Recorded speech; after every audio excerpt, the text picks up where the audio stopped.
জেনে নিন পাসপোর্ট ব্যবহার করে কিভাবে টাচ এন্ড গো ই ওয়ালেটে রেজিস্টার করবেন।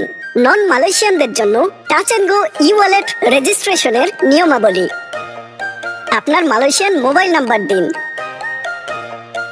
এসএমএস এ পাওয়া ওটিপি নাম্বার দিন। আপনার অ্যাকাউন্ট সুরক্ষিত করতে 6 সংখ্যার নতুন পিন নাম্বার তৈরি করুন। পিন নাম্বারটি কারো সাথে শেয়ার করবেন না। আপনার সিকিউরিটি প্রশ্ন নির্বাচন করুন, তারপর সিকিউরিটি প্রশ্নটির উত্তর দিন। ব্যক্তিগত তথ্য যেমন আপনার পুরো নাম লিখুন। নামটি পাসপোর্টে দেওয়া নামের সাথে মিলতে হবে। আপনার জাতীয়তা বাছাই করুন। এই তথ্যটিও পাসপোর্টের তথ্যের সাথে মিলতে হবে। পাসপোর্টের সাথে মিল রেখে আইডির ধরন নির্বাচন করুন। আপনার আইডি নাম্বার দিন, যা মূলত আপনার পাসপোর্ট নাম্বার। আপনার ইমেইল ঠিকানা দিয়ে বক্সে টিক দিন, তারপর মেবি লেটার অপশনে ট্যাপ করুন। টাচ এন্ড গো ই ওয়ালেটে স্বাগতম। এখন আপনার অ্যাকাউন্ট ভেরিফিকেশন করতে হবে, তাহলে শুরু করা যাক।